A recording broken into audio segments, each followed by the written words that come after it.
Komunikasi. Assalamualaikum warahmatullahi wabarakatuh. Selamat siang. Mohon izin memperkenalkan diri. Nama saya Alim Hasan Siradirda, Taruna Perdana semester 5 dari Prodi Teknologi Pengolahan Hasil Perikanan. Pada kesempatan kali ini, saya akan memenuhi tugas mata kuliah Komunikasi Industri dengan dosen pengampu Ibu Agitya Maulani, STPMP. Materi yang akan saya sampaikan yaitu terkait dengan model komunikasi serta jenis komunikasi. Sebelum kita membahas mengenai hal itu, izinkan saya untuk menjelaskan apa itu komunikasi. Komunikasi adalah proses penyampaian pesan atau informasi dari suatu pihak kepada pihak lainnya sehingga pesan yang dimaksud dapat dipahami. Sedangkan komunikasi bisnis itu sendiri merupakan proses pertukaran informasi antar individu melalui suatu sistem yang biasanya lazim, baik dengan simbol, sinyal, maupun perilaku atau tindakan. Selanjutnya, saya akan membahas mengenai bentuk komunikasi atau model komunikasi.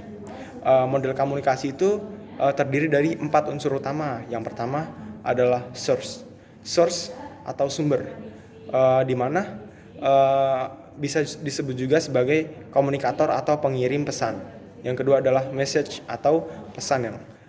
Pesan itu maksudnya adalah pesan atau isi yang disampaikan dari tujuan komunikasi yang disampaikan oleh komunikator tadi. Yang ketiga adalah channel. Channel merupakan saluran atau media yang digunakan dalam proses komunikasi. Yang keempat adalah receiver. Receiver adalah penerima pesan, yaitu orang yang mendapat atau memperoleh pesan dari komunikator. Selain 4 unsur utama tadi, terdapat juga unsur lain seperti lingkungan, umpan balik, serta respon. Adapun jenis komunikasi ada 2, yaitu komunikasi verbal dan non-verbal. Komunikasi verbal adalah bentuk komunikasi yang digunakan untuk menyampaikan pesan kepada pihak lain dengan menggunakan kata, baik secara lisan maupun tertulis. Adapun contoh komunikasi verbal antara lain seorang presenter membacakan acara berita, kemudian membuat serta mengirim surat pengantar barang kepada pihak lain, ataupun seorang manajer yang menelpon bawahannya. Kemudian ada komunikasi nonverbal. Komunikasi nonverbal adalah bentuk komunikasi yang digunakan untuk menyampaikan pesan tanpa terucap atau menggunakan bahasa. Contoh dari komunikasi nonverbal adalah gerakan tangan, kemudian simbol, kemudian kode Morse, dan lain sebagainya. Komunikasi nonverbal ini mempunyai tujuan. Yang pertama adalah repetisi. Repetisi itu misalnya setelah kita mengatakan tuh terjadi penolakan. Contohnya kita menggelengkan kepala seperti ini. Kemudian substitusi.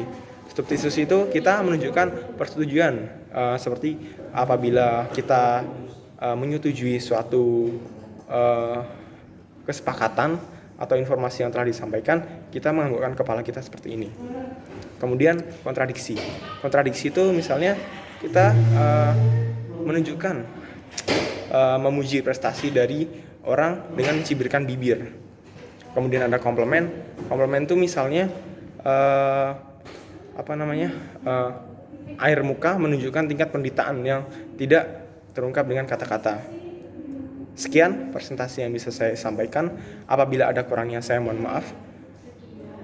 Terima kasih. Wassalamualaikum warahmatullahi wabarakatuh.